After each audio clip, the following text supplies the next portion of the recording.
Hello, Shiver Seekers. Are you ready to follow us into the unknown? I'm Cynthia. And I'm Stephanie. You found the dark oak. In today's episode, I will tell you about the mysterious disappearance and undetermined death of Mitrice Richardson.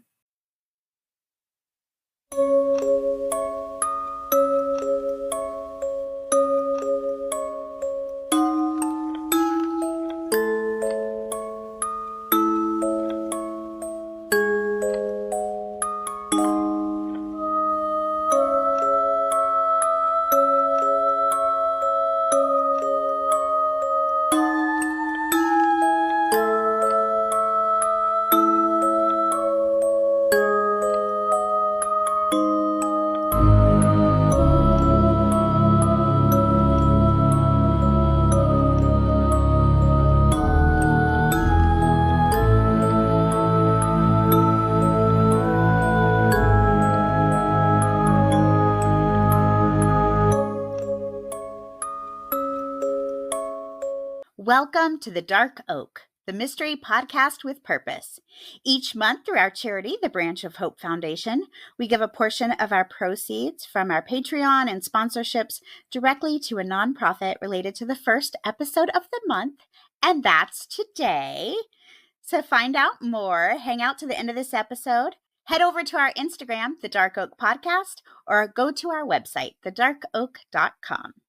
Well, welcome to our bonus episode today, guys. Thank you for coming back twice in a week. It sometimes shocks me that people aren't sick of hearing from us twice a week. And this is a really important case, so I'm really pleased to be able to bring it, especially in the scope of our 100th episode celebration. This case fits right into it. And I know this has been one that you continue to follow, right? The case of Mitrice's disappearance. This is a case that I have followed for a while now. I find this case very bizarre and really, really heartbreaking. Most of the cases we cover are super, super sad, but this one just feels so preventable. This one really tugs at my heartstrings. I agree with you, all the things.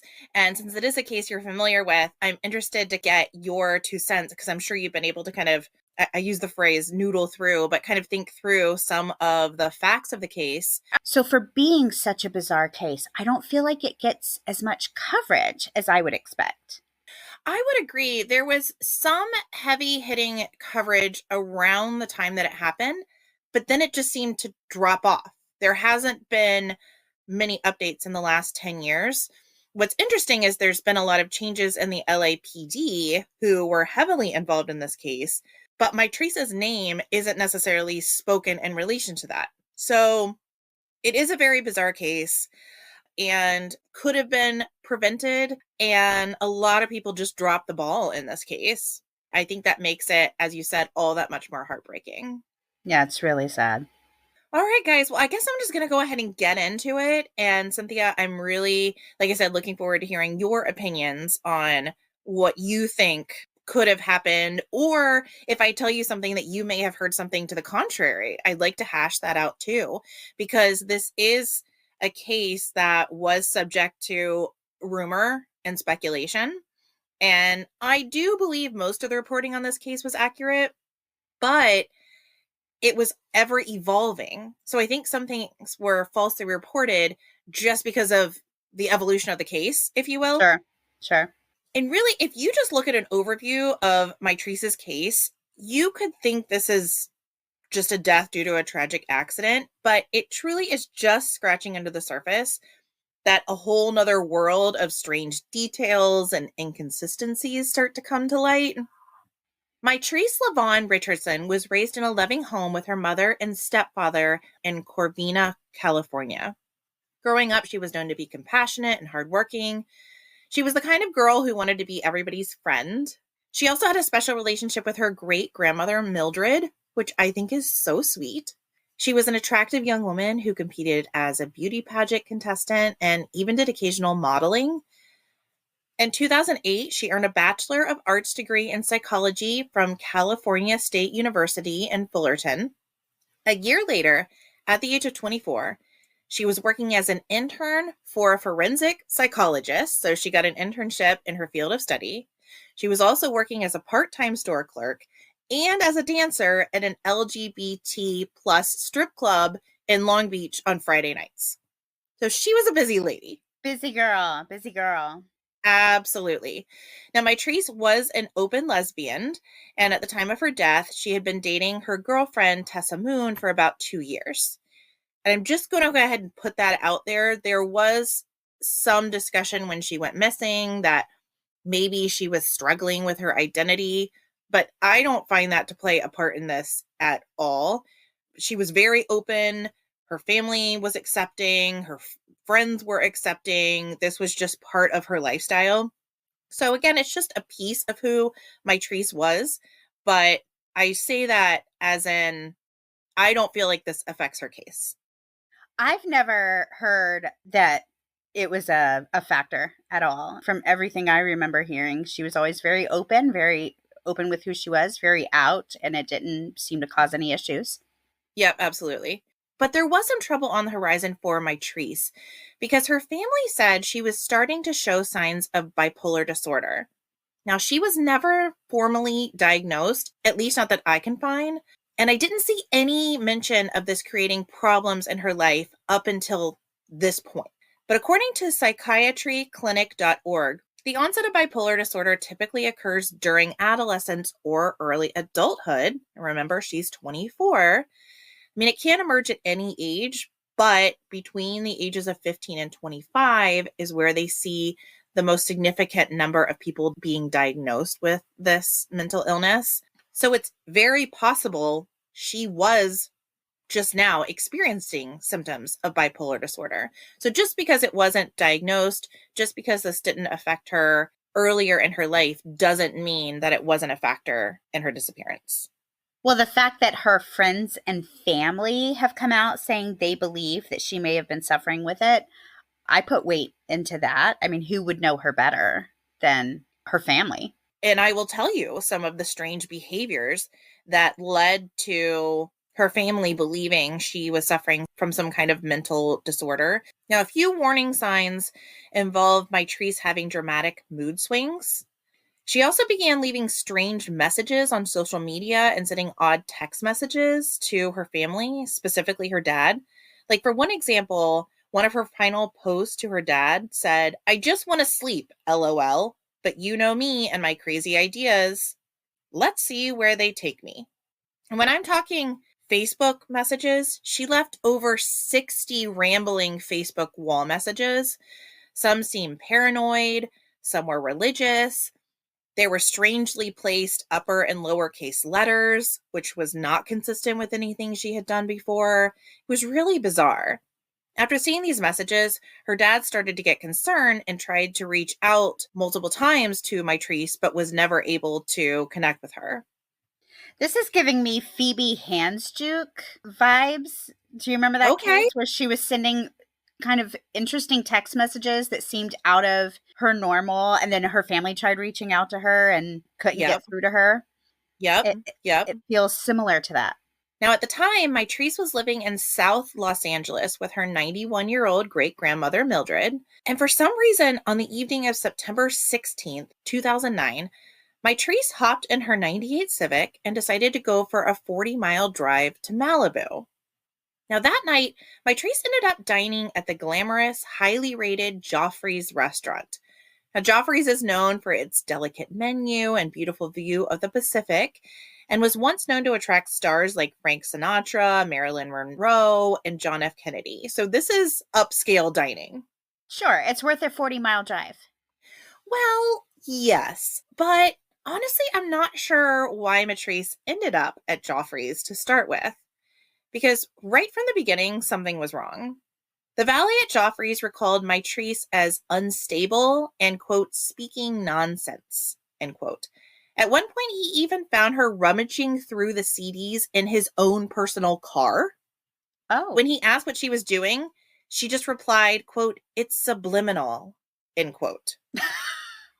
Okay. When confronted by the valet, Mitrice uttered a string of words that did not make any sense. Oh. Yeah, the valet warned the restaurant staff of Mitrice's behavior, and then he went to kind of block her from entering the restaurant. But before he could stop her, she just breezed in through the doors. Once Mitrice entered the dining room, she was drawn to a lively party of 7 at a nearby table. Strangely, she just walked over to the table, pulled up a chair, and joined the group. Ironically, this would prove to be an important moment in Mitrice's last days, as it would allow multiple witnesses to speak to her erratic behavior. At one point, she told the party that she was going to Hawaii and would contact them upon her arrival. Oh, okay. Then she went on to claim she was from Mars and tried to teach them all a language no one had ever heard before.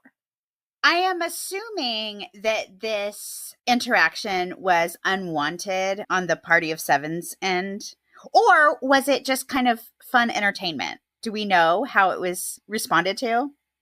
I think it fell somewhere in the middle. Okay. Yes, I think it was viewed as an interruption. However, they were very kind and letting Mitrice sit with them and saying, okay, this woman has a mental disorder. We need to not be rude to her, but being slightly short, I guess. I don't know that they were completely engaging with her, but they were accommodating her. I just think, okay, if you're going to a place like Joffrey's, you're probably spending a pretty penny.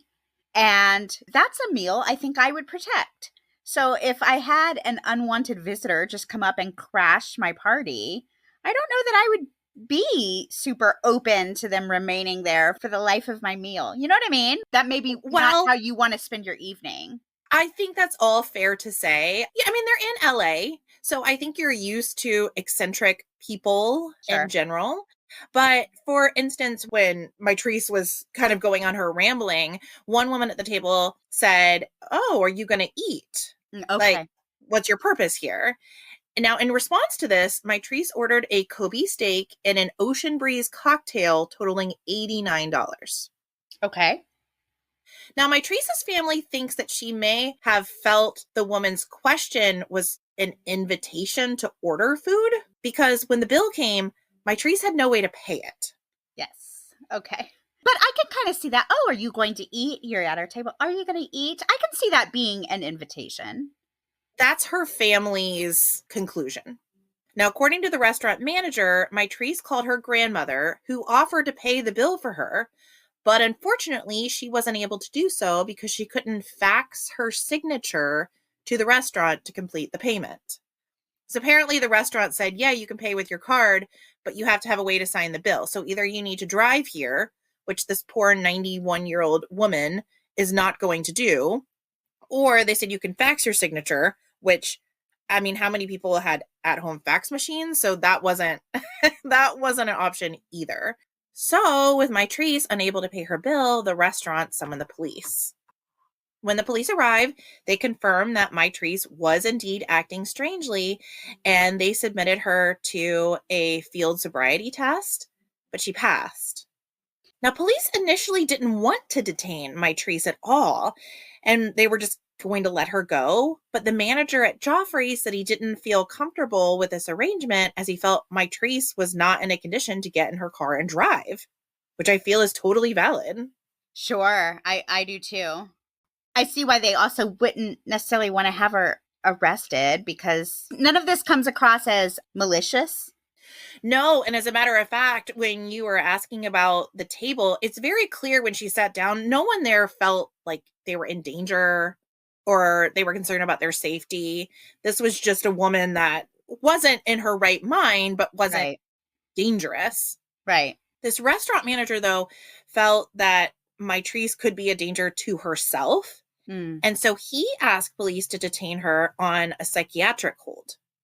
So he wasn't even going to press charges with the bill because, again, there was possibly this misunderstanding. And again, the grandmother had offered to pay. It was just kind of circumstantial.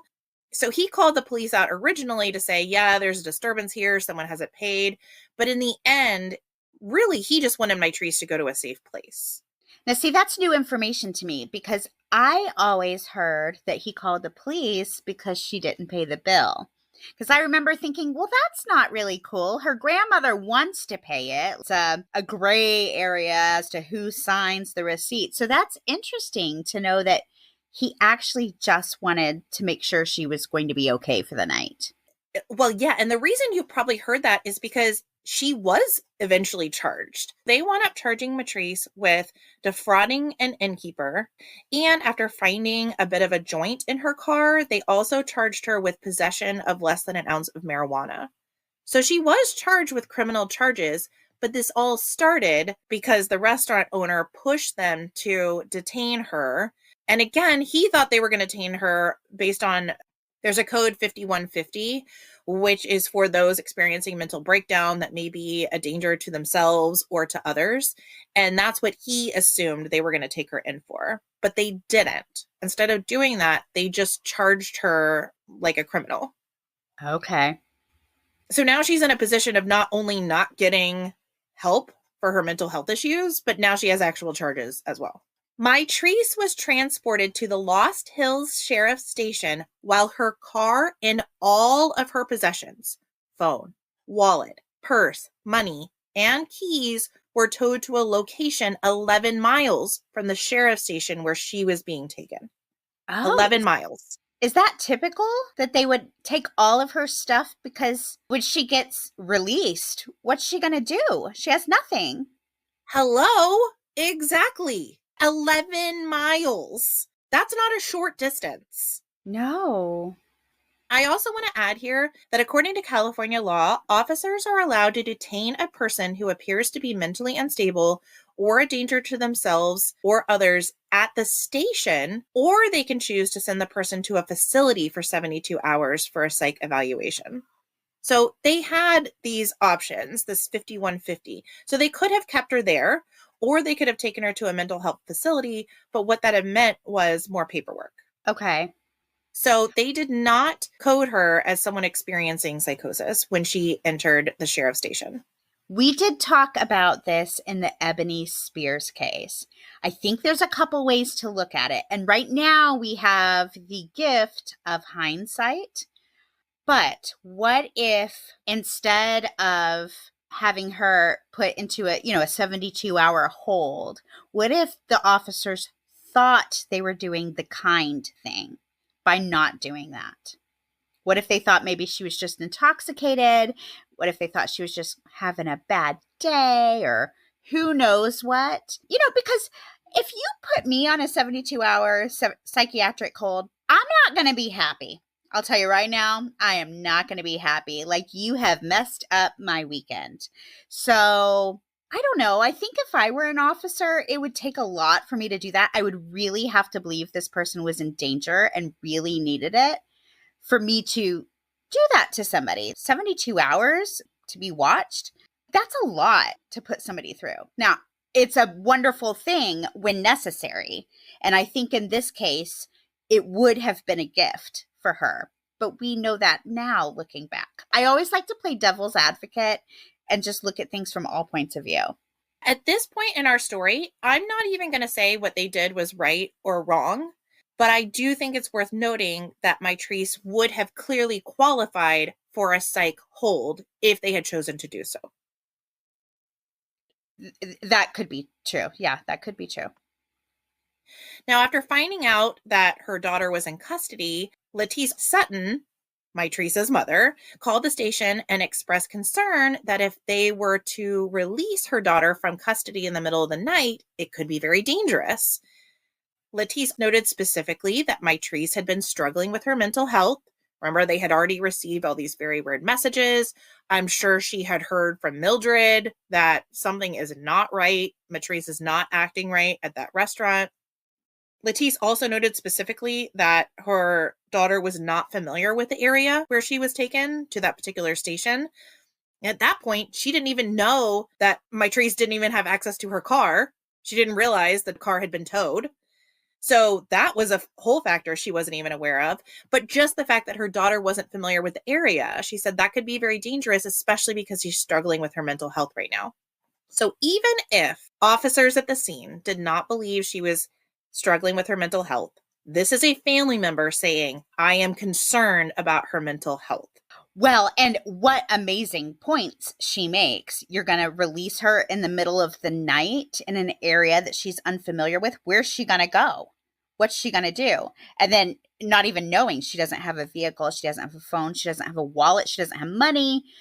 The idea of a woman just being turned out in the middle of the night is terrifying. At the same time, I don't know if they would have legally the ability to hold her because they had enough to take her in to arrest her. So I don't know why they would release her. I can see things from all sides. We have to have a system where we can release people safely. Well, to all of your points, Latisse called to say, listen, if you're going to release her right now, let me know and I'll come down there and get her. Fair. And I think she had the same feeling. I don't know if you're going to hold her. I don't know if you can hold her. I don't know if you want to, don't want to, whatever it is. I'm just letting you know, I want to be there when you release her so I can collect her. I'm concerned about her and I just don't want you to put her out without me being there. That was literally all she was calling to say is, I want to be there when you release her. So she wasn't asking them to hold her. She wasn't asking them to do anything other than what they were already doing. She just said, I want to be there when you release her. The sheriff's office assured her that they would not be releasing Mitrice until 5 a.m. the next morning. Okay. Now, Latisse said, perfect. I will be there at 5 a.m. I'm going to call before I come. That way we can kind of coordinate. We can get together. And she even joked, and I have heard it on audio, and it is so heartbreaking. She literally joked on the phone that she felt so at ease knowing that her daughter would be sleeping at the station because, quote, I would hate to wake up to a morning report, girl lost somewhere with her head chopped off, end quote. Oh, I know she jokes about how the area is so dangerous and she's just so worried about her daughter. And she's so appreciative that the officers are willing to work with her. this is going to make me cry. I already am covered in goosebumps here at her response because I know the end of the story. I know how this turns out. Ugh, Isn't that sad? And I don't understand why she would have been told, we will hold her till 5 a.m. and then that not be the case. Almost immediate about face. They turned around and released her within 5 minutes of that phone conversation. No, I didn't know that. Within 5 minutes? Yeah. Was it just a miscommunication? We don't know. And I've heard 5 minutes, but whatever it was very quickly after that phone call. I mean, within the hour, she was released. Oh. So she was put out in the middle of the night in front of the police station at 12:28 a.m. Now, with nothing. Remember, she has nothing. No car, no phone, no ID, no money, alone in an area she doesn't know. A young woman, and I'm not being sexist here, but I'm just saying a young woman is vulnerable.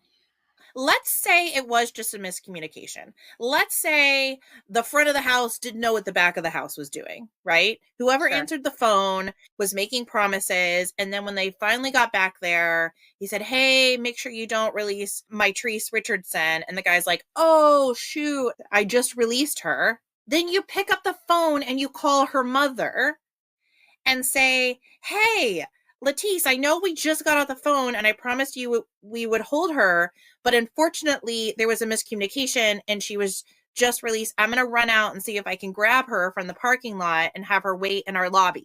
Because I don't think they can require her to wait in the lobby, but they could at least say, she's out. You need to come over now. Come get her. And again, to that point, Latisse wasn't asking for a favor. You know what I'm saying? She wasn't asking them to hold her because she didn't want to come up there. You know what I'm saying? She even said, listen, if you're going to release her tonight, I will come up there tonight. However, if you can hold her until early morning, that would just be better for everybody. She can sleep, I can sleep, and then I'll come get her in the morning. And they said, oh yeah, no problem. So you know what I'm saying? It's not like she had said, I don't want to be bothered to come up there. She said, I will come up there. Sure. I do wonder if maybe, like you said, the front of the house and the back of the house didn't communicate. What if the person who spoke to Latrice didn't know she was released? What if they never learned that? I don't want it to sound like I am taking up for the LAPD in any way or the sheriff's office, because I'm not. Listen, I'm a mother and I am horrified by how these events unfolded. But at the same time, we're trying to figure out how things like this happen. So What if? What if the person who spoke to her just didn't know she was released? But how do you promise a mother that? Like, how do you tell someone that and you don't verify it? Yeah, I don't know. To me, I'm still confused as to why she was arrested and charged. I mean, the whole thing was just a string of unfortunate incidents, Right, that right. just one thing led to another thing, which led to another thing, which just kept complicating the issue for a woman who was already, in my opinion, struggling. It sounds like it. Poor Lettice, though, she slept through the night thinking that her baby was safe. Now, just before 5 a.m., Lettice called the station asking when she could retrieve Mitrice, only to be told that Mitrice was no longer there. Ugh, I cannot imagine the feeling of helplessness. I also listened to this call, and Lettice goes from being angry to crying on the phone, asking when she can report Mitrice as missing. Because she knows that her daughter is struggling Yep, and she hasn't heard from her in hours. that's right. How are you just releasing any vulnerable person in the middle of the night and just being like, good luck to ya? Like, we need a better system than that. Yeah, it wasn't that they didn't offer any resources, but they were meager for someone in her mental state. Meaning they have a phone in the lobby. And I guess there was some attempt to confirm that someone was coming to get her. As in, they said, "Oh, did you make a phone call?" But what she was saying was just incoherent. There was a transcript where the officer said they asked her, was somebody coming to get her, but she never really answered. And they said they do have occasional people that are released when they're waiting for their ride. They wait in the lobby. But those are people that are of their right mind. You can't just dump somebody out in the lobby that may be having a mental episode. And that's kind of the crux of this case is someone that is in their right mind. Yes, they have all the resources. They have phones in the lobby. They're allowed to hang out in the lobby. They come wait for their ride, who would then take them to the impound lot to get their car or take them home or whatever it is. But for someone who's not able to make those choices and those steps, that's where the problem comes in. I agree. I'm trying to look at it from both sides, but so far where I'm landing is that she probably just never should have been released.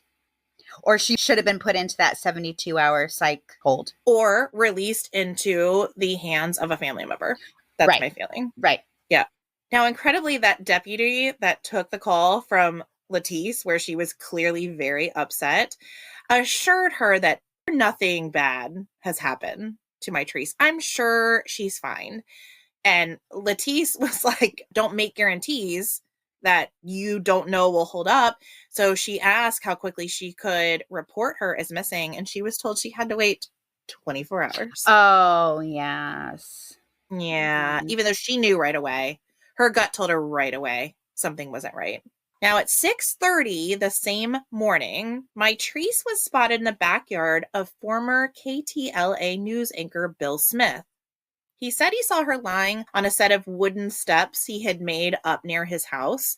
And he lived on this pretty big tract of property where there was a walking trail in his backyard, like a horse trail. And he was really used to people going through his yard. He had kind of made it open as like a walking trail for the public, if you will. But he wasn't used to people coming up to his house. Sure. So that was pretty unusual. So when he got up that morning and saw her laying on the wooden steps, startled him a minute, and then he realized it was just a woman laying there. He asked her if she was okay, and she just said, "I'm resting," and then quickly wandered into the woods, like kind of disappeared. Okay. So Bill Smith called this unusual sighting into the police and described the incident. I've heard this call as well. He describes Mitrice from her hair, her build, her clothing, and describes that she was acting unusual. Police say, we'll check it out, but nothing ever came of the call. Now, to put it in perspective, this sighting was about 6 hours after she was released, and this location is just over 5 miles from the police station. It was like less than 2 hours after they'd spoken with Lettice. Right. Who said something is not right. Like, Right. we So need to find her. could they have at least called Mitrice back and be like, hey, we've had a sighting? Is it the same law enforcement agency? Yeah. Oh, yeah. Oh, yeah. And this terrain is very unforgiving. I mean, this is rocky and hilly and boulders and briars and bushes and animals. This is not like an easy destination to get to from where she started from. So no one's really sure how she got to this location. Could she have hiked and walked? Yes. Latisse has said in no uncertain terms that Mitrice was not a nature girl. She was an LA city girl. So I know we've covered some cases where going for a hike in the mountains or the woods is something that our victim would do regularly. This is not this case. So more confirmation that something's going on. Absolutely. She's not behaving as herself. Right. Now, sadly, this sighting would be the last time Mitrice was seen alive. Disturbingly, though, several neighbors in this area heard screaming the next day, but nothing was ever investigated. Over the next few months, 3 organized searches were conducted, which also used drones to search the area, but nothing was found. And to this point, yes, there were 3 organized searches, but the first 2 were, in many people's opinion, very subpar. They were not in depth enough. Mitrice's family said, no, we're done with this silliness of you just acting like you're looking for her. We actually want you to look for her. The third one was very thorough. I can say that one was done with hundreds of volunteers and organized personnel. That's when they had the drone. So there were 3 searches, but I think only one would qualify as like a manhunt, like a real true search, if that makes sense. But if you look at the police reports, it was 3 searches, 3 organized searches, but only one was sufficient in the eyes of her family. And unfortunately, that one was months after her disappearance. Sure. Well, and that's interesting because you would think the authorities, knowing that she had left their custody, would feel some kind of responsibility and want to find this girl. Like, it just on a moral standpoint, maybe not legally. Again, right now we have the gift of hindsight, but wouldn't you just as a human being, if you were the one who made that call, if you were the one who let her go and opened the door for her and just let her walk out of that police station, wouldn't you feel terrible that she never went home after that? I would. I think your point is valid. And I think that is also what has led many people to think, was there a law enforcement officer that was responsible for her disappearance? I do remember whisperings of that. I'm sure you'll get into it, which, ugh. Yeah, but you see why that would lead itself to that. Like, why aren't you trying to find her? Is there a reason you're not trying to find her? And maybe it's just poor police work, but maybe there's something more to it. Sure. My gut initially tells me poor police work. Just another person who's talking to themselves or not making sense or acting poorly. And that's my initial reaction. But if that's how you feel, then you're probably in the wrong kind of work. Sure. And as it turns out, that was the case for several in charge of the sheriff's department at this time. And I'll go into some of that too. So it is very possible it's just shoddy work, lack of compassion, lack of empathy, lack of structure, lack of guidance. That's all a possibility. Again, there's also the possibility that someone did something to harm her. And I will tell you, this is a little out of order of the script, but that call that came in from that sighting of Bill Smith, we don't have a lot of follow-up from the police on whether that call was responded to. Supposedly, they had someone kind of casually go look around 2 days after the call came in, but that doesn't make any sense to me. Latisse believes when that call came in, an officer did respond, and maybe that officer harmed Mitrice. I would want to know more as to why she feels that way, which I know you'll get into. Well, I think a lot of it is what you've already said, though. How could you be so callous? Why are you not helping my family? I think some of it is just circumstantial evidence of how her family was treated and how Mitrice was treated from the jump. But there's also a lot of other shady stuff that I'll get into, or police were not forthcoming. None of it, in my mind, points to automatic guilt. However, it does open the door to wrongdoing. It sure does. Now, her family kept pushing forward after these official searches, and they were able to generate almost 100 reported sightings of Mitrice. Some of them came from people that even said they knew Mitrice and said that was absolutely her. That was definitely her. But all these wound up coming to a dead end. Like, what's the timeline of the sightings? These sightings came in over months, and they were very sporadic all over town. Knowing, again, what we know now, I'm not convinced any of these were actually Mitrice. Okay. Even though they seem incredibly credible, and I believe people were trying to be extremely helpful, I do not believe any of these were actually Mitrice. Even the people who knew her in life. Because those are the ones that, like, I would give the most weight to. Absolutely. One in particular that I was like, how could that guy have gotten this wrong? He had dated her in high school, and he felt sure that it was Mitrice, but it was across a parking lot or something, like across a park. Like, he wasn't directly in front of her. He yelled her name, like, hey, Mitrice.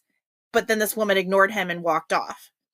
So again, hindsight, if you're in the moment and you don't know what we know now, I can see how he's like, oh, maybe that's her. She doesn't want to be found. But really, it probably was a woman that wasn't her and said, why are you yelling? Does that make sense? Sure.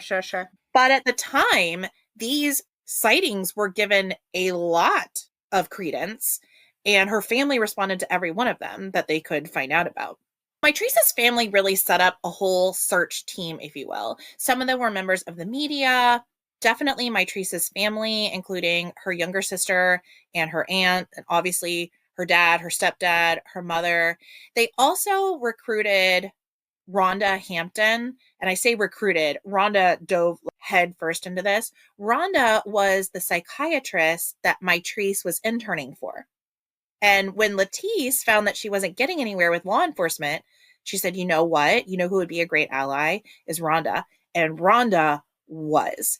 If you see any news reports on this or press conferences that her family does, Rhonda is there on every single one. She is brilliant. She's an excellent speaker, as is Latisse, by the way. She's one of the strongest people I think I have ever seen. She handles those press conferences like a champ. She goes in there and is like, I am advocating for my daughter. Get out of my way. She's awesome. She's awesome. Rhonda is awesome. And Rhonda is at every one of these searches. And Rhonda's really the mouthpiece when Latisse isn't able to. Latisse does a lot of work, but Rhonda really steps up. So she's the one continuing to carry the torch for all these news broadcasts. So some of these sightings started being reported to Rhonda herself.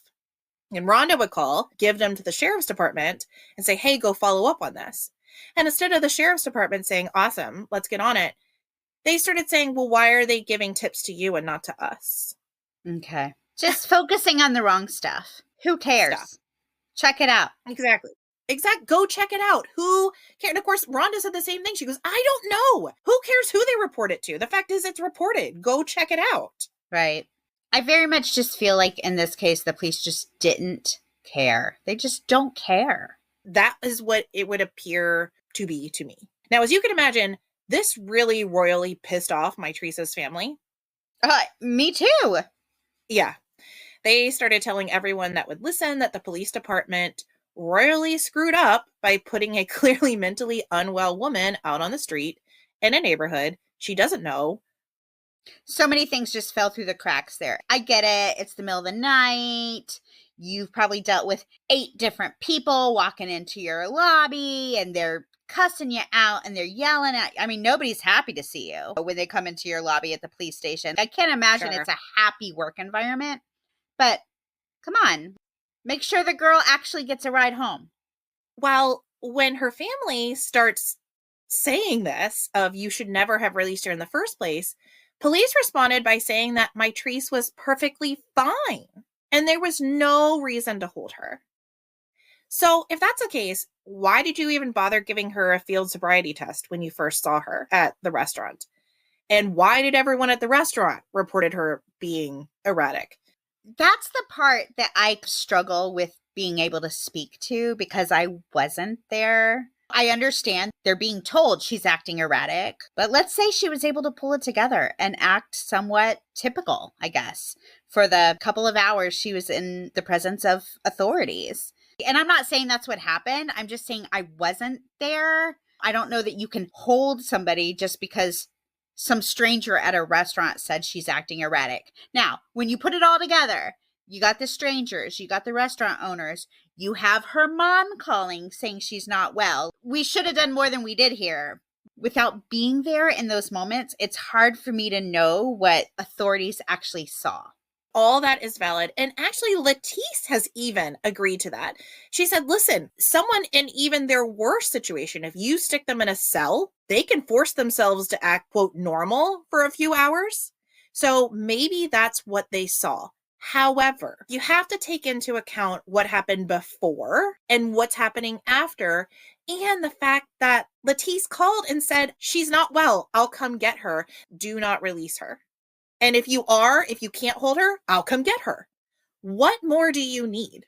And I think part of the reason why I have a slightly different interpretation probably is because my husband is in law enforcement, and my husband and I have had conversations like this before where I will say all the things you're saying. And he'll say to me, Cynthia, what if this were you and me? What if I'm an abusive husband and you run away and then you get arrested? And then I call and say, don't let her leave. Do not let her leave until I get there. And I say all the right stuff. And then I come and I take you back into this hellhole I've been keeping you in. I know that's not what happened in this scenario, but that's where I say, without necessarily knowing all the laws, all the appropriate laws, without actually being there, without knowing all those little details, it's just hard for me to say without a doubt that all the blame falls on authorities. Now, does it sound like they could have done a better job? Absolutely. She's an adult. They don't have to force her to stay. They don't have to call her mother. Maybe she said, don't call my mom. We don't know. Perhaps that conversation happened. And I will follow up what you just said with a quote from Steve Whitmore, who is a spokesman for the Los Angeles County Sheriff's Department, who said, quote, she, meaning Mitrice, exhibited no signs of mental illness or intoxication. She was fine. She was an adult. He also added that she was invited, quote, invited to wait in the lobby, but she declined. And I feel so much for her mother. As a human being, I hate that this is how it happened. But despite all of that, if it is true that authorities were not seeing the signs that everybody else was seeing, I don't know that they can legally do much more than they did. Okay, I hear that. Now, Mitrice's family did push back, which I can see because they're angry now. They're angry. Their daughter is missing. But at one point, the police pushed back again, saying that the jail was full, and so they had to make room for more intakes, which is why she was released. However, that was proven to be a lie. Well, and that's a different story than you've been telling us. Now, once you start changing stories, was she released because we had no reason to hold her, or was she released because we needed the space? And especially when it's confirmed to just be a lie. Right, yeah. Now, on August 9th, 2010, nearly 11 months after Mitrice disappeared, a park ranger patrolling the Dark Canyon area off of Los Angeles spotted a human skull. It was in an isolated area and difficult to get to as a result of extensive overgrowth and difficult terrain. But after reaching the area, the officer took in the horrible scene. Mitrice's half-mummified, half-skeletal remains were in a creek located deep in the canyon, surrounded by rocky boulders and overgrown forest. Her head was separated from her body, and her clothing had been removed. Now, here is where things start to get really weird.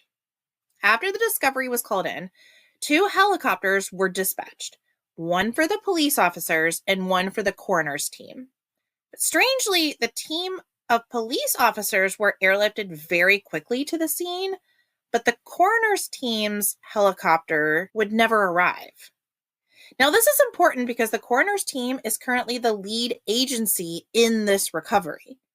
They are responsible for what happens at this site, and the police department is accountable for making sure that the coroner can do their work. According to what the police have reported, the helicopter assigned to the coroner's team was forced to divert to 2 emergency calls in the Los Angeles National Forest. And I did confirm these. There were hikers that had gotten stranded, and so they needed the helicopter. But I'll give you a little bit more information on that in a minute, because what this meant is that the coroner's team was so delayed that the sheriff's department was forced to make a choice. They could either abandon the remains until the following day when the coroner could arrive to process the scene. They could recover the remains and hike it out of the canyon in darkness. And I will tell you, this is a very treacherous area. It is very difficult to hike. There is no trail. This is absolute wilderness. Or they could collect the remains and have them airlifted back to the command post they had set up. This is what they felt were their only 3 options. So abandon the scene completely and leave it to the coroner for another day. Hike it out or airlift it out. So the decision was made to remove the remains without the presence of coroner personnel. Now, this is not okay. Like a big fat no-no, because the coroner's department had given very clear instructions that no one was to touch the body. The LASD would later say they believe they had permission to remove the discovered remains, but the coroner said absolutely not. We never gave permission for them to remove the remains. Well, and I will say all 3 of those options sound terrible. We either leave this person another night, which just feels awful, and the other 2 options feel awful as well. I wouldn't even know what the right thing to do was, except for, I guess, whatever it was that legally you were directed to do. Well, they were directed to do nothing. Nothing. Like, so I guess that's the right thing, as awful as that feels. So I don't understand why you couldn't post officers there overnight in some kind of capacity to monitor the remains. Because at this point, Mitrice's case is pretty high profile. Right. And there's a lot of activity in this woods. So there was some discussion of they don't want people wandering down and trying to check it out. And the point of having the coroner there is this homicide? Is this accidental? Is this suicide? Like, to really just evaluate the scene. Whereas the LASD, they're the ones who had Mitrice 11 months ago. We want them out of it, right? I feel like they're already like too close. That's kind of the deal, is the fact that they just keep involving themselves in this case and muffing it every chance they get. Yeah. Is just suspect to me. So again, to say this was a shocking development was a complete understatement. So much so that allegations were made that LASD personnel intentionally broke state law by removing the remains without permission from the coroner's department. Yikes. This was a huge deal. As a matter of fact, there had to be an official review of this incident because of how crazy it was. Maybe they're just completely inept. And that explains everything. It is very possible. Now, this review is available online, and it's pretty darn interesting. It talks a lot about Mitrice's case, and then it also talks about how idiotic the sheriff's department is. I mean, it doesn't say that directly. It tries to be more objective and impartial, but unbelievable. Now, this 55-page report came to the conclusion that the sheriff's office screwed up. But they said it was only because of a miscommunication. Maybe? This is a big miscommunication. For it to have this kind of a backlash, this is obviously a big deal. Now, given this with the previous interactions we had 11 months ago, it makes me think they're just, like you said, they're just idiots. In the area that Mitrice was found, there was, as you can imagine, very spotty cell phone service. So the sheriff's department who was on the site kept blaming it on that. Like, there were a bunch of dropped calls. It was like the telephone game. The guys in charge never actually talked to each other, but they got their information through other people. But still, this is not something that you miscommunicate.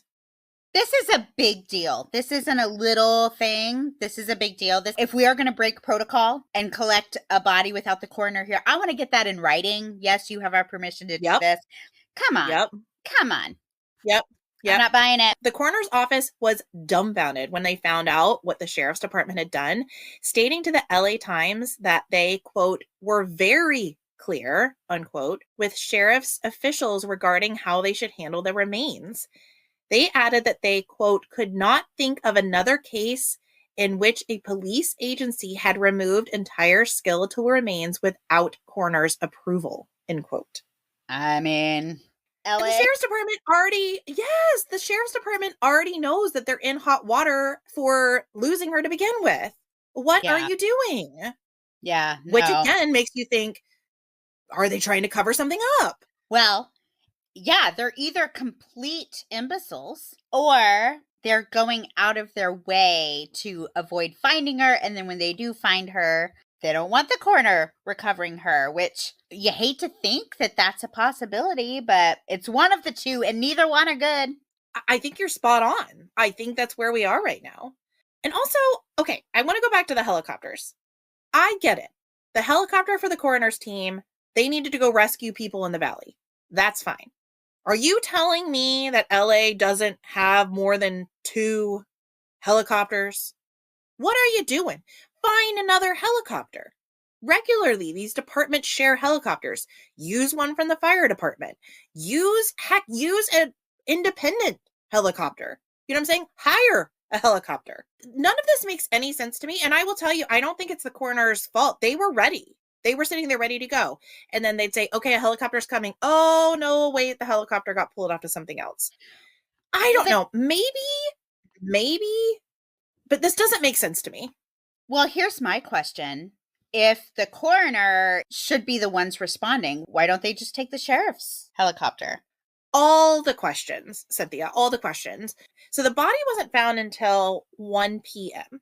So our day is already half shot. And it's getting dark, around 5 or 6. So certainly they only have a small window, but then figure out how to make it happen. No, yeah, I have all the questions. And this also leads us to an additional problem. Not only did they collect the remains, but the sheriff's office, who we have already admitted did not do a great job at keeping Mitrice safe, have now been given exclusive access to her remains for nearly 7 hours. A department, an agency that has proven themselves to be untrustworthy. Yep. I was willing to be a little open-minded in the beginning, but now... And now the remains themselves are contaminated. Sure. The scene, for all we know, could have been staged. Yeah. Even now, there's conflicting information about whether her skull was attached to her body or not. We don't really know.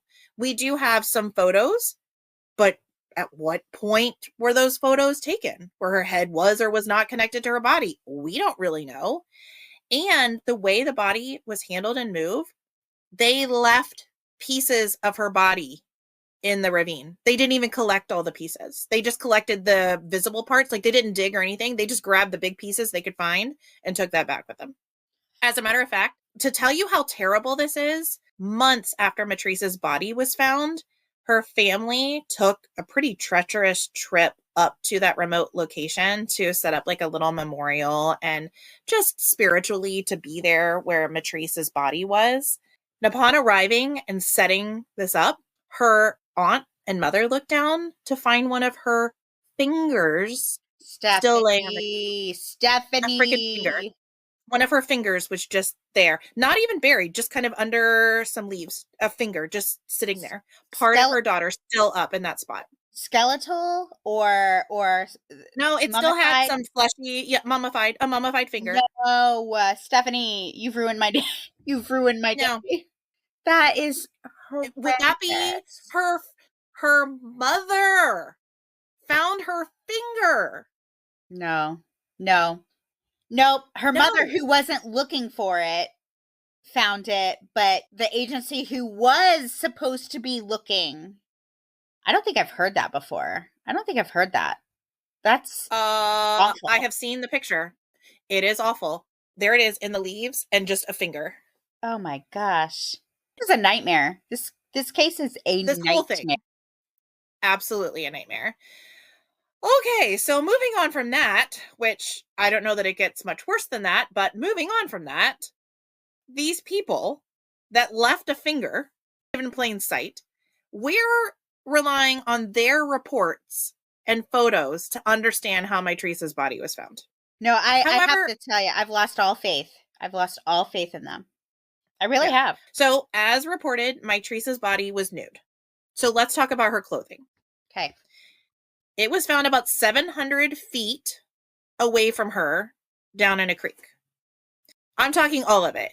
Jeans, 2 t-shirts, and her bra. Her socks, sneakers, and underwear have never been found. And her belt was also found close by, but not directly with the other items that they found.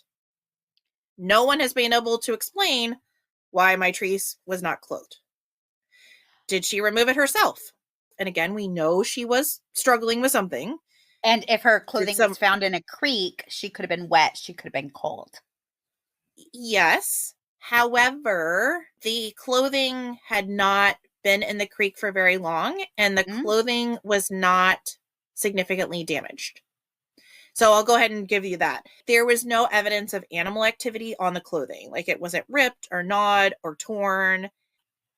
As a matter of fact, Rhonda Hampton, remember the psychologist that really was instrumental in pushing the search for Mitrice? She said that upon seeing the clothes, she felt that you could have washed them and worn them. Like they were that intact. Like they were that nicely preserved, I guess. Which makes no sense because Mitrice was found partially skeletal and mummified. But that doesn't make sense, and I'll get to some under of that too. any circumstance. No, it doesn't. And when I tell you the positioning of the body, it'll make even less sense. But let's go over the options. Okay, so she removed it herself, someone else removed it, or nature removed it, right? Like animals or something like that, right? So did she remove it herself? I looked into paradoxical undressing. I looked up weather in LA starting in September, which is the month she disappeared. So clearly temperatures would have been getting colder, but I think everyone's assumption is she perished shortly after she disappeared. So while I did look into months of October and November, I think it's much more likely that she died sometime in September. And temperatures did not dip lower than 60 degrees Fahrenheit. I don't know exactly what it was in that specific location. It was a little higher up in the mountains, so maybe it was colder there. But I don't know that that would be cold enough to create this paradoxical undressing unless there was something else going on in her brain telling her she needed to remove her clothes. I just happened to have researched that when I was working on another case. And I do remember reading that if the person gets wet, then temperatures as low as in the 50s and 60s can cause someone actually hypothermia. Okay. I just remember that being like, oh, that's not very cold. So I remember it sticking out in my head. So I bring it up because the fact that the clothing was found near the creek. I still think it's kind of a stretch, but in my opinion, not out of the realm of possibility. It still doesn't make sense. Like she fell into the creek accidentally, then removed her clothes, and then crawled to where they found her. Fell into the creek, walked into the creek. If she wasn't making typical decisions that she would have normally made, who knows? Went for a swim, wanted to bathe, who knows? But for whatever reason, got wet, got cold, then took her clothing off and walked away, crawled away. I mean, it's a stretch. It doesn't really make sense. Certainly doesn't explain why the clothing was in the shape that it was in compared to her body. But I just remember thinking it was interesting that the temperatures don't have to dip that low for someone to experience some of these. And here's the deal. I can actually accept that as a theory, as just something what happened. Police have gone with the nature idea of things, not animals, but what they have said is that I'm going to try to even explain their theory, which honestly doesn't make sense to me. So I don't know if I can make a great idea of explaining it. But what they've said is at some point after Mitrice died, the creek flooded, touched her body, somehow removed her clothes, and then when the waters receded, carried her clothes back down to the creek. So I'm going to give you a minute to respond to that. No. No. 2 t-shirts. I'm envisioning this. Okay, I'm laying here, water rushes over me, removes my 2 t-shirts, my belt, my jeans, my shoes, no. Unhooks her belt and her bra. Yeah. Unhooks her belt and bra. Oh my gosh. Now, again, we're relying on the police department, the sheriff's department, to tell us how her body was found. But, I told you her body was partly mummified. Right. So the parts of her body that was mummified, one particular part that sticks out is her left arm was pulled up over her chest where like her left hand was touching her left shoulder. So kind of imagine that in your mind. And her body was mummified in that position. Her shirt's definitely not coming off. Or her bra strap. There is literally no way for that to happen. There's no way for animals to do that. And again, the clothing had no sign of animal activity. But also, her body would not have stayed intact like that had the long sleeve shirt and a bra. Like, how would that have come off through natural causes? So this is LA Sheriff Department's official theory that's how her clothing came off. It's not a homicide. It's never been determined as a homicide. It's just undetermined. And so at this point, all they are required to do is offer possible theories. Okay. That's one of their theories. Okay. Their theory is literally the creek flooded and floated off her clothes. All right. So, no. Just no. I mean, what you said was far more logical than what the sheriff's department said. Yeah.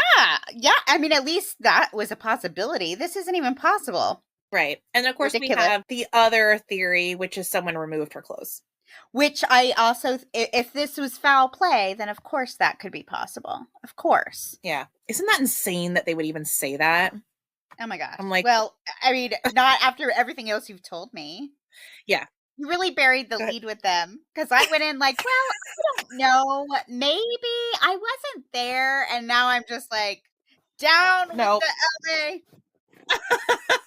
Well, that's where a lot of people had ended up. I actually lean more towards the fact that they're just completely inept, but they're so maddeningly inept that it's criminal. You know what I mean? They may not have been responsible for directly killing her. I think it probably was just a total tragic calamity of errors, but I still think they should be held responsible. So far, that's where I'm leaning, that this was an accident. You're still withholding. Okay, so here's where we end up. After everything I've told you, the coroner, who was again working on the information they were given from the sheriff's department, ruled Mitrice's death as undetermined. However, it was deemed to not be a homicide, as I said. So not a homicide. I have no reason to believe it was a homicide. So far, to me, it seems like she just got lost. Yeah. So far. The specific cause of Mitrice's death could never be determined, but as we know, not all of the bones were found. For example, her hyoid bone was never found. This is the bone in her throat. So, if she was strangled, that bone would have likely been broken, but since we can't find it, we don't know if she died as a result of strangulation. Because this was not ruled a homicide, I will also add that Mitrice's clothing were never tested for any kind of DNA. That's weird. I mean, I feel like, wouldn't that be something that would help you determine whether or not it was a homicide? It's kind of like the chicken or the egg. Can you test the clothing to help you if there's DNA that just happens to link up to some serial killer or something? That might tell us something. In addition, her body was never tested. There was never any combing of her pubic hair or her afro that she was wearing at the time to see if there were any unknown hairs anywhere. None of that was ever tested. So when you have a 24-year-old female found nude why would you not just go ahead and do that test just to make sure? Yeah, I don't think there's any reason why they shouldn't have done that. I think the overall consensus is, okay, based upon everything we've heard, she just kind of has been wandering around for the last who knows how long and succumbed to the elements. So that's, I'm assuming, the reason why they didn't do that, but that doesn't make it okay. They should have done that. And then we can say for sure, or at least more for sure, that that's what happened or didn't happen. Listen to this very strange statement made by the sheriff at the time, Sheriff Baca, on the 13th of August, when he announced that the body was found in the ravine. He said, quote, "We have no indication of a homicide at this point. I don't believe that the remains are capable of telling us a story," end quote. So isn't that exactly what forensic pathology does? It's examine a body and a scene and tell us a story about what happened to the, like, isn't that the definition of why we have forensic pathology? How do you say the remains are not capable of telling us a story? To me, I don't even think they tried.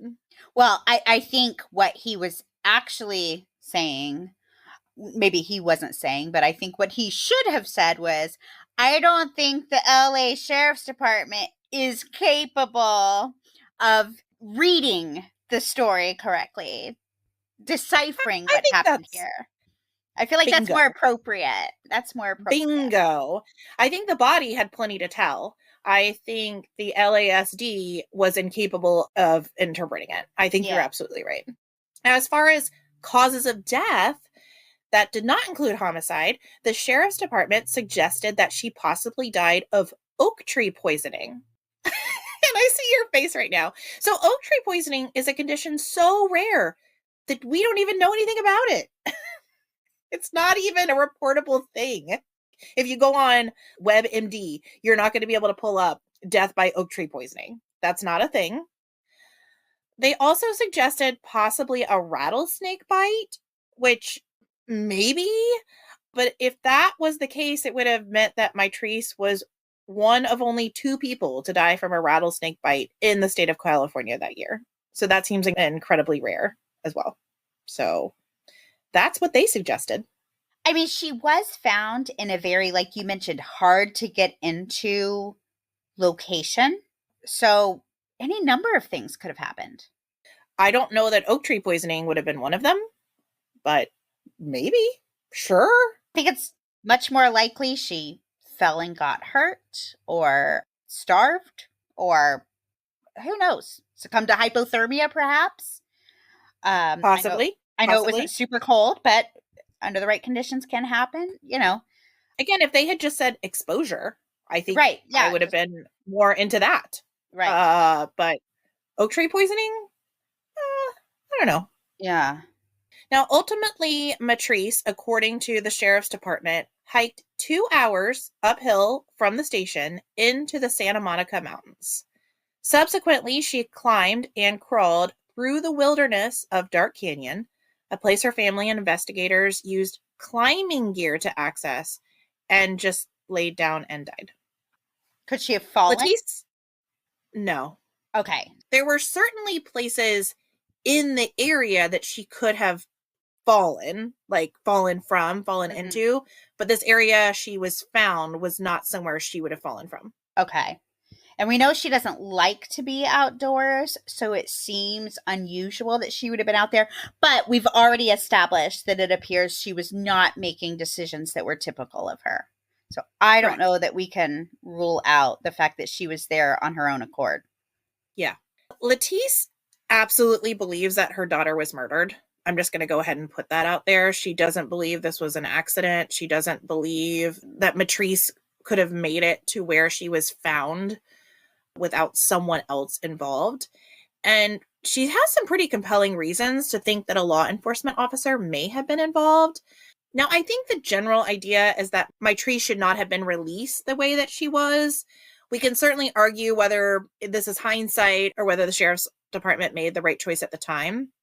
However, being negligent in Mitrice's death is a lot different than this actually being murder, like homicide. Absolutely. Letitia's first point is that she doesn't see how Mitrice made it to such a remote location without at least being driven part of the way. She said that while she's never known Mitrice to get into a car with a stranger, she could see Mitrice getting into a car with a law enforcement officer, someone that she knows as an authority figure. So she's thinking if she was murdered by anyone, she would think it would be someone of authority. Well, and to expand on that, though, I agree completely. I would get in a vehicle of a law enforcement officer. I would feel safe doing that.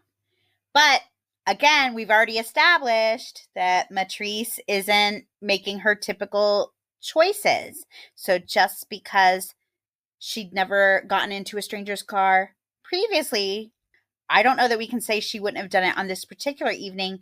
And we also have to remember she has nowhere to go and no way to get there. So she may have been desperate enough to just get in anybody's car. Well, and that's one of the things that Letitice says. What if a law enforcement had seen her and said, hey, hop in, I'll take you to your car? Which I think actually would have been the right thing to do. Well, to actually take her to her car. Yes. Yes. There should be documentation which there wasn't, of that. Which there wasn't. And then there's also that eyewitness call that came in that Letitice says gave law enforcement an opportunity to go and find Mitrice if they wanted to harm her. They said, oh, she's in this remote location. We know where she is. We could go and harm her now.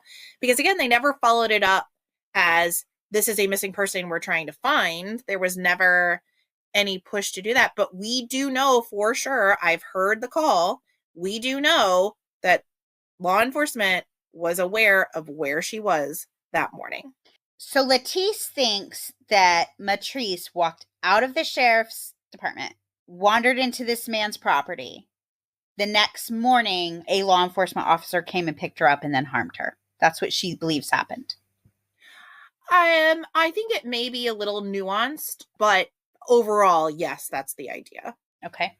Or she thinks that she left the police department, and there are surveillance tapes, which I'll go into because those are a little squirrely as well, but there are surveillance tapes that shows her walking out and a law enforcement officer walking out behind her. So the idea is maybe this officer took her at that moment and harmed her, possibly sexually assaulted her, but then left her and then heard that she had been found again.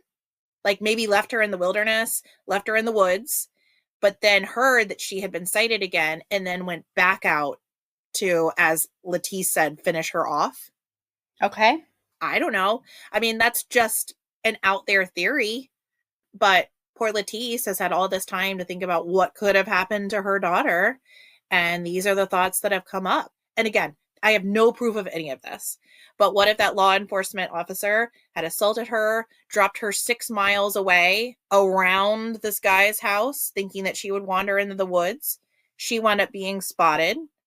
He found out that she could be a witness to an assault and then went back out and killed her. Okay, I would need more information as to why.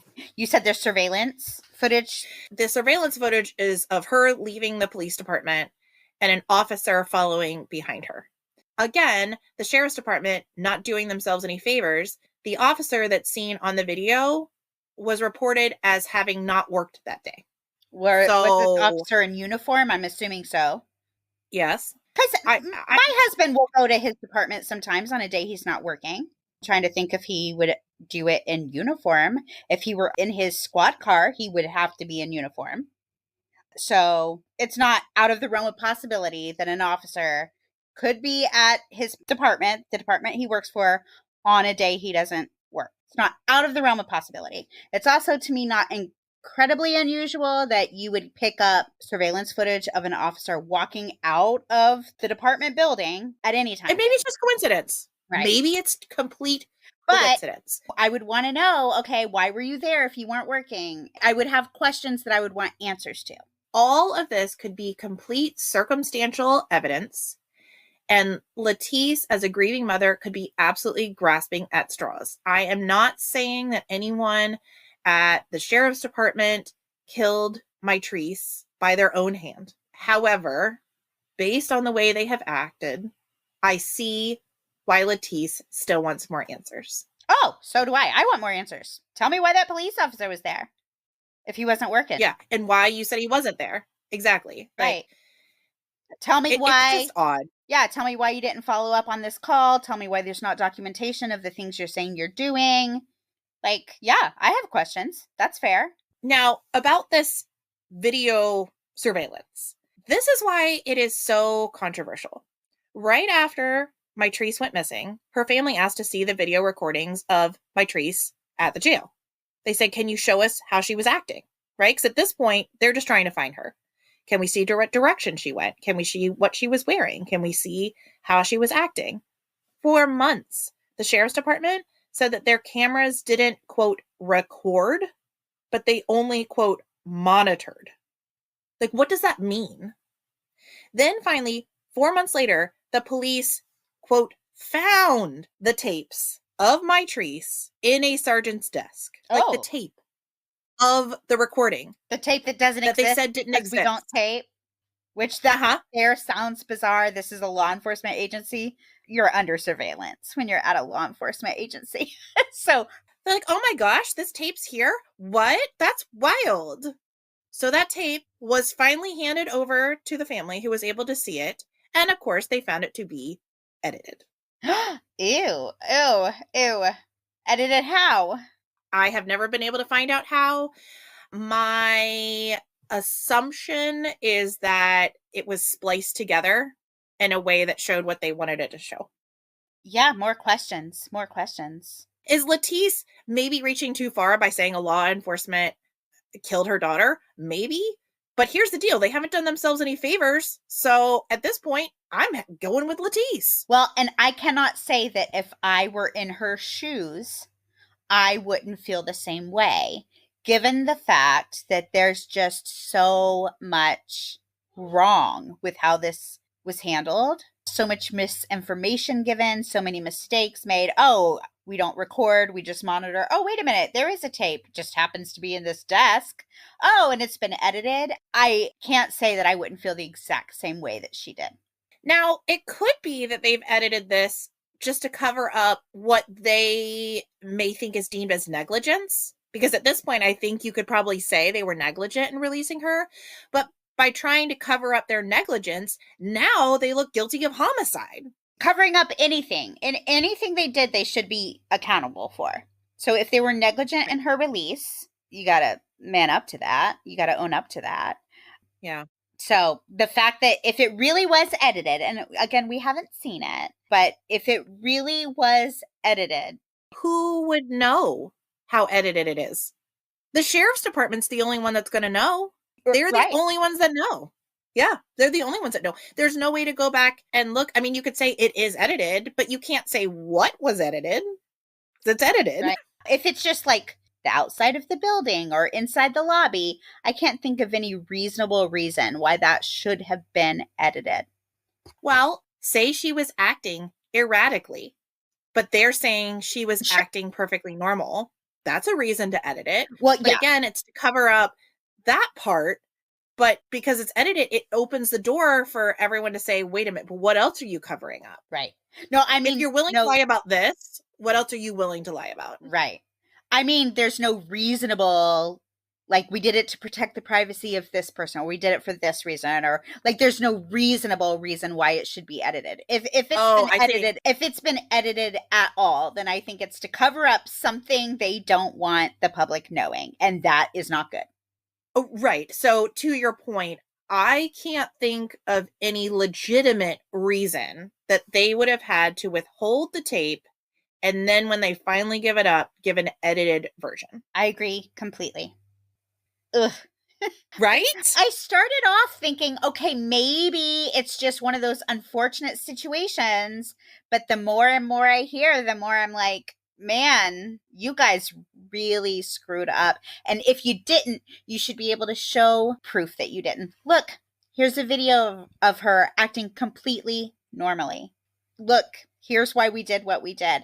So my gut is telling me she probably was acting erratically that night. For whatever reason, they decided to release her. Maybe they didn't feel like dealing with it.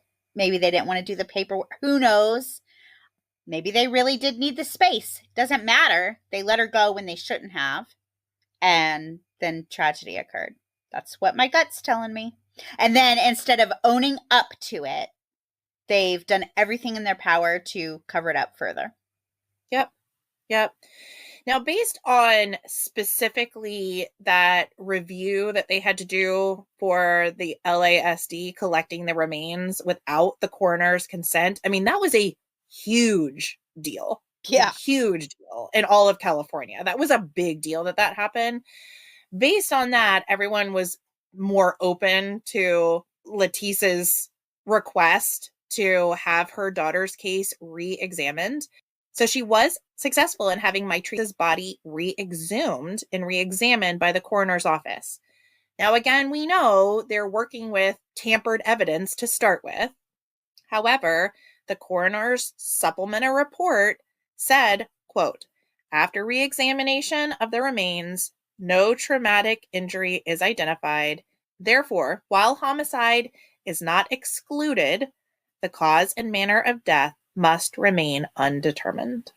End quote.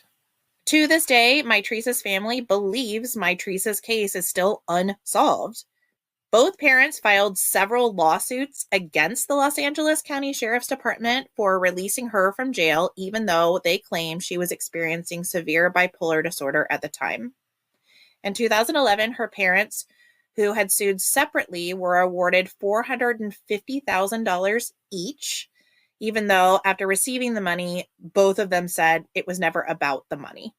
Sure. Yeah. Interestingly, though, this is just a total side note. I'm going to throw it out here just for disclosure. Mitrice's girlfriend, Tessa Moon, has repeated several times that Mitrice was not suffering from bipolar disorder.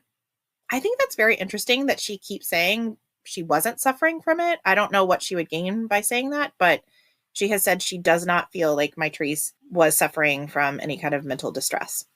Did they live together? No, they did not. They were not living together at the time.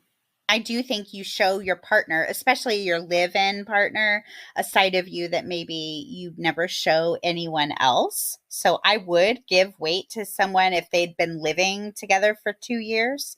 But I don't know. In a case like this, that is interesting. I'd want to know more. I'd want to know how often did they see each other? How often did they talk? Right. Those kinds of things. Right.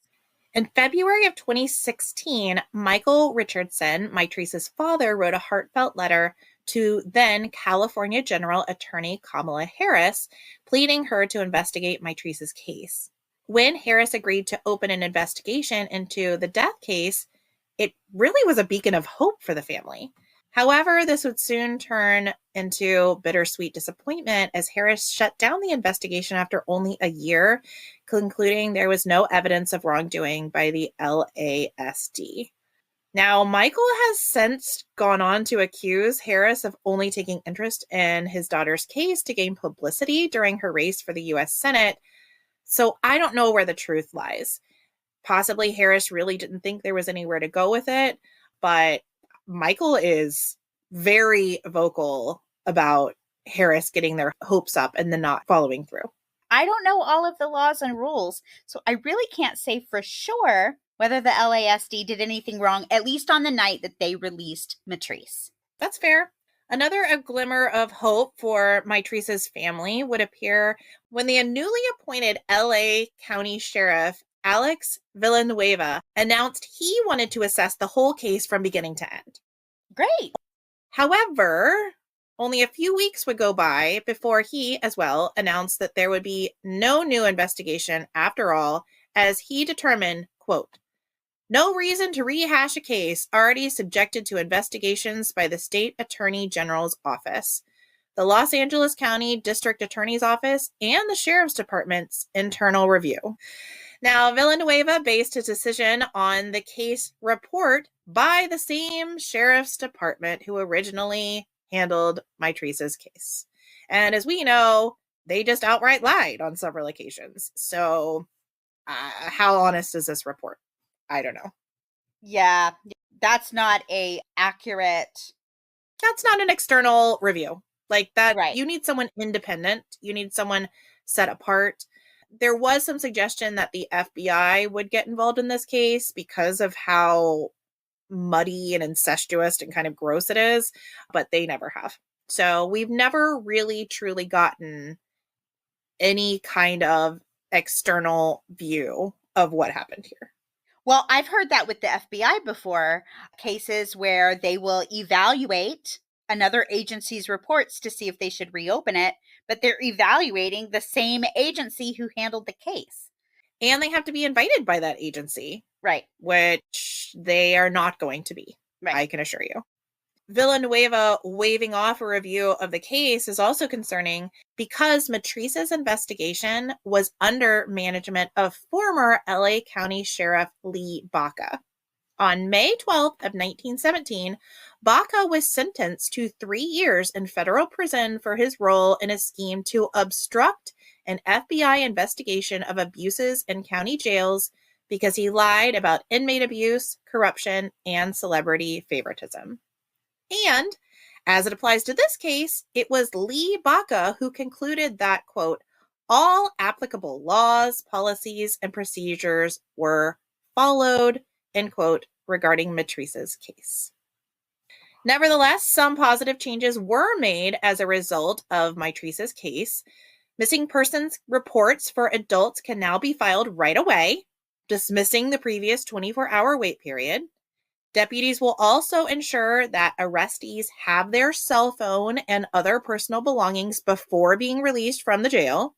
And most importantly, persons exhibiting mental health issues will be evaluated before being released. Those are some great, great changes. Improvements for sure. Now, to conclude this episode, I want to point you towards a documentary called Lost Compassion. I was able to find it free on Vimeo. If you just do an internet search on Mitrice Richardson, Lost Compassion. And it's a collection of all the videos Mitrice's family and her search team filmed and released to social media over the course of a year. So right at the time she went missing, through all the searches, and then through the recovery of her body and the investigation into her manner of death. Now, I would call it an amateur production. This isn't like a heavy-hitting documentary, but it is very thorough. You can hear the 911 calls. You can hear the press conferences. You can see the clues her family found while searching for Mitrice that I wasn't able to cover on here. In particular, there are these very strange murals found around the area that Mitrice's body was found. They depict women with afros, which Mitrice was wearing at the time. And these graffiti images are very sexually explicit and provocative. Now, I'm not convinced they're connected to Mitrice's case, but I could be convinced otherwise. So if you want to find out more, definitely check that out. You'll also get to see interviews and statements by this psychiatrist that was helping in this case, Rhonda Hampton. If you are interested in this, I mean, it's kind of like information from the horse's mouth, if you will. Mm-hmm. I found in particular the 911 calls at the very beginning of the documentary to be extremely helpful. It's the one where Latisse is talking to the sheriff's department saying, hey, I'm willing to come get her, but if you could just hang on to her, that would be great. And the officer on the other end agreeing. There's also the call, the emotional one, where she's told that Mitrice has been missing. Also, the eyewitness sighting, that's on there. So lots of really helpful things, again, from the horse's mouth, like real information, not rumor mill stuff. So if you are interested in learning more about this, I think that's a great place to start. I will definitely check it out. And that leads us to our branch of hope, because this is the first episode in the month of May 2025. And for this, I'm proud to introduce you to the JED Foundation. The JED Foundation, JED, is a nonprofit organization that protects emotional health and prevents suicide for teens and young adults in the United States. Phil and Donna Satow started the organization in 2000 after their youngest son, Jed, tragically died by suicide in college in 1998. Now, the statement from their website sums up everything that they do, so I'm just going to read this straight to you. JED empowers teens and young adults by building resiliency and life skills, promoting social connectedness, and encouraging help-seeking and help-giving behaviors through our nationally recognized programs, digital channels, and partnerships, as well as through the media. JED strengthens schools by working directly with high schools, colleges, and universities, representing millions of students, to put systems, programs, and policies in place to create a culture of caring that protects student mental health, builds life skills, and makes it more likely that struggling students will seek help and be recognized, connected to care, and supported. We mobilize communities by providing education, training, and tools to families, friends, media, and others. I love it. And as an added bonus, May is Mental Health Awareness Month. So we are making it happen. Perfect timing. I love that. Well, and I think it ties in with Mitrice's case. I guess you could debate whether she was having a mental break. I certainly think that she was. I don't know that it was bipolar. I don't know if there was something else going on, but I do think she's an individual that deserved to be protected. Absolutely. Absolutely. Well, I'm very happy to support them this month through our Branch of Hope. So I'm curious, after hearing everything I was able to find, how does this match up with your initial feelings on the case? I will preface this by saying it's been a couple of years since I've listened to anything on this case, but from my memory, I did leave other, say, podcasts, other content on this case, believing that there was more suspicion on that police officer who was caught on the surveillance tape. After hearing what you have told us, I do not believe that to be true. I'm not saying it couldn't be. I'm not saying this officer couldn't be responsible or have more responsibility, but I wonder if maybe some of what I've heard before kind of came from that rumor mill, because based on what you told us, I don't think there's any evidence to say that this officer was involved. I think it is much more likely she was not in a great place mentally and just made a series of choices, got lost, didn't know how to get home, any number of things. And then we got the tragic outcome that we did. To me, that is much more likely. But I will say, going into it, I do remember thinking, oh, yeah, there was that police officer who had something to do with this. And we've learned before that sometimes some of those salacious tidbits, because I would say that's a salacious claim. You know, some of those salacious tidbits that follow these stories, we've learned are not always as accurate as you often hear. And I think I'm with you. I'm not saying it didn't happen. Me neither. I think it could have, but I don't find that to be the most probable, like the most likely scenario. And I see how someone could go with that, because that really is where Lettice lands. I just don't know that actual evidence is pointing us in that direction. But when you're dealing with a sheriff's department that you know has not been forthcoming and has outright lied about some things, it makes you wonder if anything is accurate. Well, I think that's the real problem. Once you've lied, nothing you say can be trusted, right? I mean, if you lie about one thing, you'll lie about everything. So I think that's the real problem here, is nothing that the LA Sheriff's Department did can be trusted. And unfortunately, they pretty much did everything on this case. So, yep, that's exactly right. And I think that's it too. Maybe they were just inept collecting their remains, but maybe they also didn't want another department looking at what they were looking at. I don't know. I lean towards they're just inept, just like I lean towards they probably just were tired that night or busy that night or didn't feel like doing the paperwork, or maybe Mitrice was mouthing off. Maybe they didn't feel like dealing with that for whatever reason. They said, we're going to let her go. We're not going to deal with it, which is not doing a good job. If she needed to be there, she needed to be there. I think I can just sum it up by saying, by definition, they did not protect and serve. I concur. I agree. We can agree on that for sure. All right, guys. Well, thank you for joining me for this very strange, very sad case. I think you said it at the very beginning of the episode. Just we can still agree on that too. Very sad. Very sad outcome. Very sad. And I said in the beginning, and I still believe this to be true, it was, I do believe, preventable. If any one of these scenarios had been just a little bit different, I think things could have turned out differently. So very sad. And the fact that, you know, I do think it was preventable always just makes it feel a little more tragic. Yep. All right, Shiver Seekers, thank you for joining us for this very short bonus episode.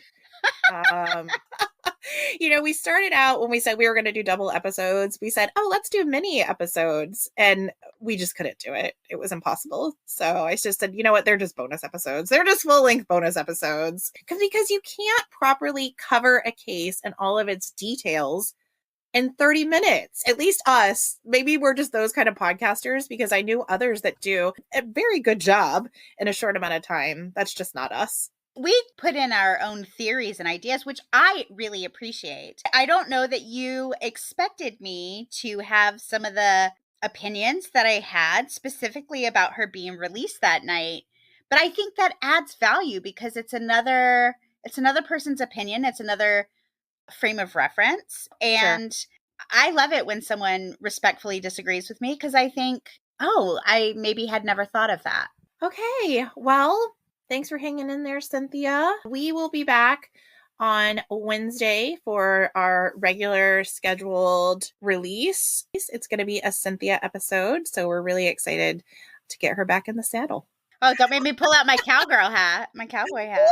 Yeehaw. All right, Shiver Seekers, we'll see you next Wednesday. Y'all come back now, you hear? Oh, boy.